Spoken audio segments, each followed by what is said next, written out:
కమ్మని చరితము రాదామంటే కవి వాల్మీకి కానయ్యా కమ్మని చరితము రాదామంటే కవి వాల్మీకి కానయ్యా గానముతో కొలవాలంటే ఘన త్యాగయ్యను కానయ్యా గానముతో కొలవాలంటే ఘన త్యాగయ్యను కానయ్యా ఆశతో కోవిల కడదామంటే తహసీల్దారును కానయ్యా ఆశతో కోవిల కడదామంటే తహసీల్దారును కానయ్యా ఆఖరికి మనసిద్దామంటే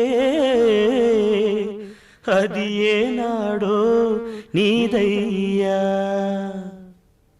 ఏమయ్యా ఏమయ్యా ఓ రామయ్యా